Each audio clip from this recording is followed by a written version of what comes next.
Students, आइए अब हम देखते हैं कि वाइब्रेटरी मोशन में थ्रू आउट वाइब्रेशन वेलोसिटी किस तरीके से मैग्नीट्यूड और डायरेक्शन में चेंज होती रहती है। आप स्क्रीन में देख रहे हैं कि एक पेंडुलम अपनी मीन पोजीशन के अबाउट वाइब्रेट कर रहा है। रेड कलर का एरो वेलोसिटी को ज़ाहिर करता है। एरो की डायरेक्शन वेलोसिटी की डायरेक्शन और एरो की लेंथ वेलोसिटी के मैग्नीट्यूड को ज़ाहिर करती है। मीन पोजीशन से एक्सट्रीम पोजीशन की तरफ जाते वक्त एरो कम होता रहता है और एक्सट्रीम पोजीशन से मीन पोजीशन की तरफ जाते वक्त एरो की लेंथ ज्यादा होती रहती है। अगर पेंडुलम लेफ्ट की तरफ जा रहा है तो एरो की डायरेक्शन लेफ्ट की तरफ रहती है। इट मींस जब कोई पेंडुलम लेफ्ट की तरफ जाएगा तो वेलोसिटी लेफ्ट की तरफ रहेगी और राइट की तरफ जाएगा तो वेलोसिटी राइट की तरफ रहेगी। हमने मोशन वाले चैप्टर में भी पढ़ा है कि ये पॉसिबल नहीं है कि एक बॉडी राइट की तरफ जाए और उसकी वेलोसिटी लेफ्ट की तरफ हो, तो वेलोसिटी ने उसी तरफ रहना होता है जिस तरफ पार्टिकल मूव करता है। तो ओवरऑल हमने इस मोशन में से सीखा कि वेलोसिटी मीन पोजीशन पर मैक्सिमम होती है, एक्सट्रीम पोजीशन पर जीरो होती है। मीन पोजीशन से एक्सट्रीम पोजीशन तक जाते वक्त कम होती रहती है और एक्सट्रीम पोजीशन से मीन की तरफ आते वक्त इंक्रीज होती रहती है। जब पार्टिकल पॉजिटिव एक्सट्रीम पोजीशन से नेगेटिव एक्सट्रीम पोजीशन की तरफ जाता है तो वेलोसिटी लेफ्ट की तरफ होती है और जब पार्टिकल नेगेटिव एक्सट्रीम पोजीशन से पॉजिटिव एक्सट्रीम पोजीशन की तरफ जा रहा होता है तो वेलोसिटी राइट की तरफ होती है। Velocity time graph of simple harmonic motion. ये वेलोसिटी टाइम ग्राफ है। इस ग्राफ में हॉरिजॉन्टल लाइन पर टाइम है और वर्टिकल लाइन पर वेलोसिटी है। हॉरिजॉन्टल लाइन पर टाइम चल रहा है, यहां से साइकिल स्टार्ट होती है तो यहां पर टाइम 0, यहां पर आकर 1/4 साइकिल T/4 हो जाता है, यहां तक हाफ टाइम पीरियड हो जाता है, यहां पर 3/4 और यहां पर आकर साइकिल पूरी हो जाती है और उसके बाद सेकंड साइकिल आगे चलती रहती है। इसी तरीके से वर्टिकल लाइन पर वेलोसिटी है, यहां पर सेंटर पर वेलोसिटी 0 है और इससे ऊपर वाले पॉइंट्स पर वेलोसिटी पॉजिटिव है और ये जो है ये वेलोसिटी का मैक्सिमम वैल्यू है। इस हॉरिजॉन्टल लाइन से नीचे वेलोसिटी नेगेटिव है और यहाँ पर वेलोसिटी नेगेटिव में मैक्सिमम है। बेटा एक बात और समझ लें कि वेलोसिटी पॉजिटिव का मतलब है कि velocity is towards the right और नेगेटिव वेलोसिटी का मतलब है कि velocity is towards the left. So positive और नेगेटिव हमें वेलोसिटी की डायरेक्शन बताते हैं। अगर ये साइकिल पॉजिटिव एक्सट्रीम पोजीशन से स्टार्ट होती है तो आपको पता है कि पॉजिटिव एक्सट्रीम पोजीशन पर वेलोसिटी 0 होती है और उसके बाद जैसे ही टाइम चलता है तो पार्टिकल लेफ्ट की तरफ चलता है, इस वजह से उसकी वेलोसिटी नेगेटिव हो जाती है।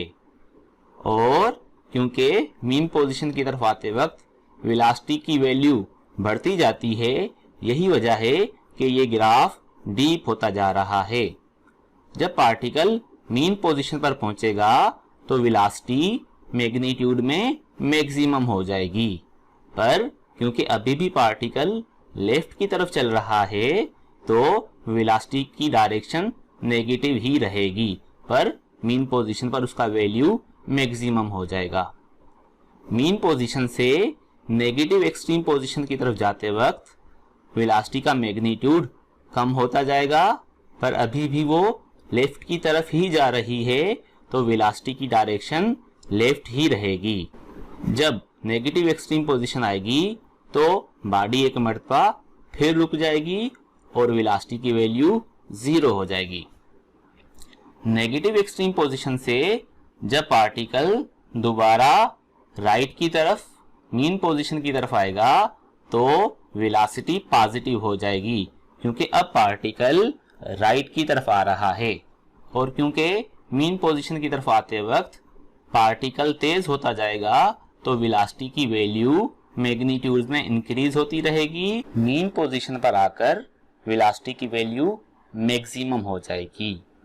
क्योंकि पार्टिकल अभी भी राइट की तरफ ही आ रहा था तो वेलोसिटी की वैल्यू पॉजिटिव रहेगी। मीन पोजीशन से जब पार्टिकल पॉजिटिव एक्सट्रीम पोजीशन की तरफ आएगा तो स्लो होता रहेगा, जिसकी वजह से वेलोसिटी का मैग्नीट्यूड कम होता रहेगा, पर वेलोसिटी अभी भी पॉजिटिव ही रहेगी और एक्सट्रीम पोजीशन पर आकर यहाँ पर वेलोसिटी एक मर्तबा फिर जीरो हो जाएगी।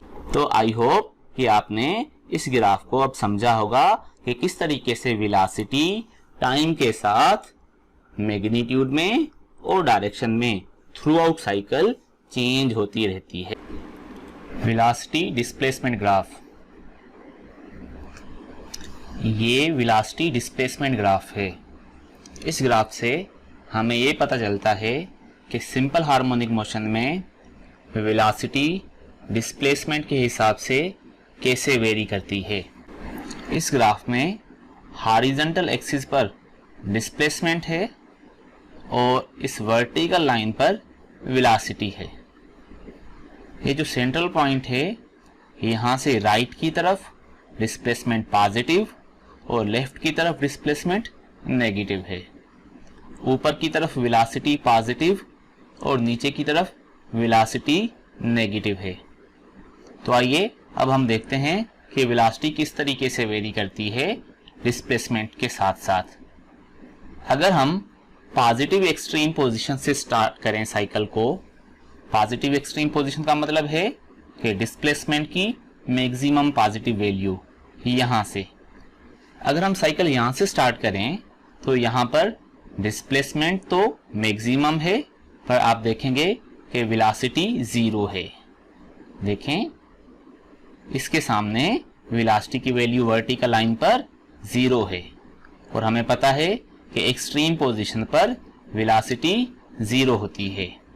अब यहाँ से पॉजिटिव एक्सट्रीम पोजीशन से जैसे ही पार्टिकल मीन पोजीशन की तरफ आता है तो उसकी वेलोसिटी नेगेटिव हो जाती है, क्योंकि लेफ्ट की तरफ वेलोसिटी नेगेटिव होती है पर वेलोसिटी इंक्रीज होती जाती है। यही वजह है कि ये ग्राफ डीप होता जा रहा है। और ऐसे करते करते जब पार्टिकल मीन पोजीशन पर आ जाता है तो उसका डिस्प्लेसमेंट जीरो हो जाता है, पर वेलोसिटी मैक्सिमम होती है। मैक्सिमम तो होती है लेकिन नेगेटिव में। इट मीन्स कि उसकी डायरेक्शन लेफ्ट की तरफ होती है। उसके बाद जब पार्टिकल मीन पोजीशन से नेगेटिव एक्सट्रीम पोजीशन की तरफ चलता है तो वेलोसिटी आहिस्ता आहिस्ता कम होती रहती है और उसकी डायरेक्शन लेफ्ट की तरफ ही रहती है और नेगेटिव एक्सट्रीम पोजीशन पर जाकर एक मर्तबा फिर जीरो हो जाती है। यहाँ पर डिस्प्लेसमेंट मैक्सिमम होता है। अब नेगेटिव एक्सट्रीम पोजीशन से जब वापस मीन पोजीशन की तरफ पार्टिकल आता है तो वेलोसिटी की वैल्यू एक मर्तबा फिर इंक्रीज होती जाती है और वो पॉजिटिव हो जाती है।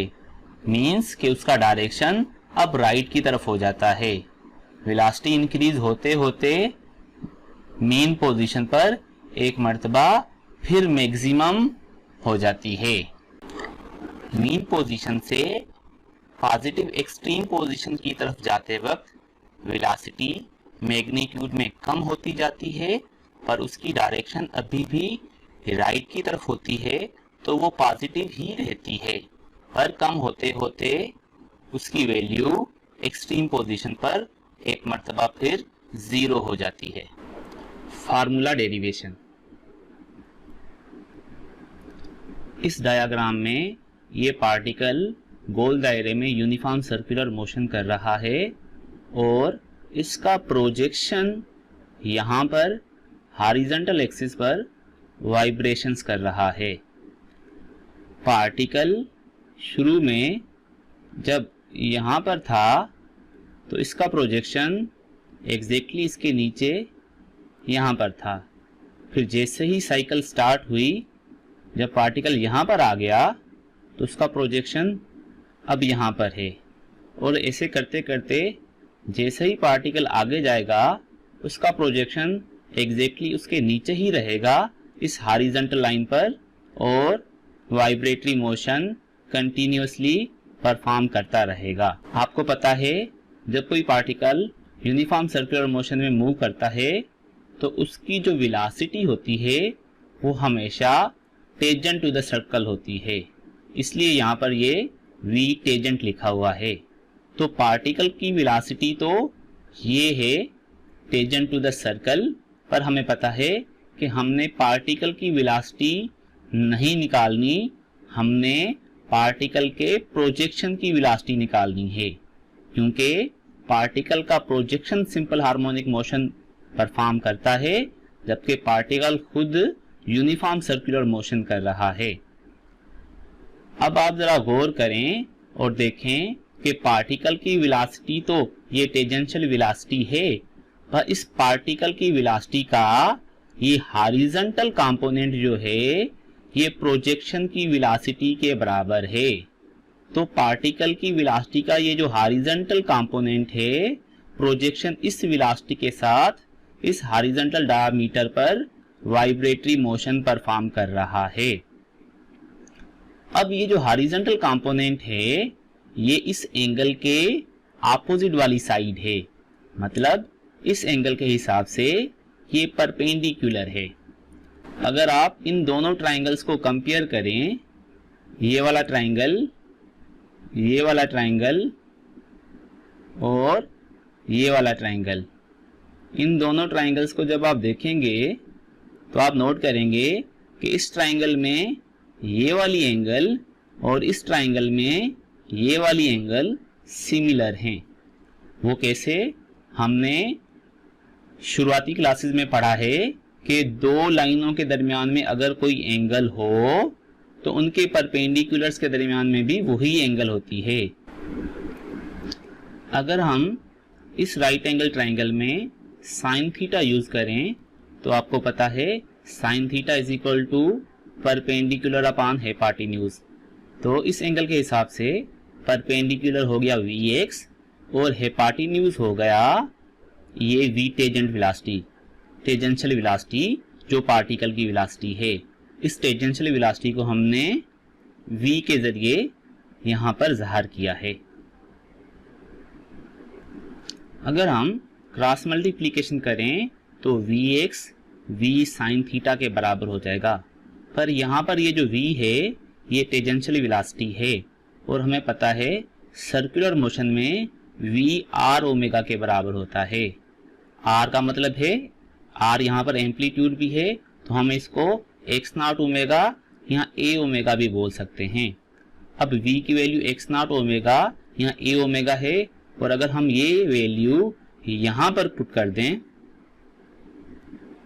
तो ये फार्मूला बन जाएगा x naught omega sine theta. हमने इस फार्मूले को ड्राइव करते वक्त ये सोचा था कि मोशन एक्सट्रीम पोजीशन से स्टार्ट हुई।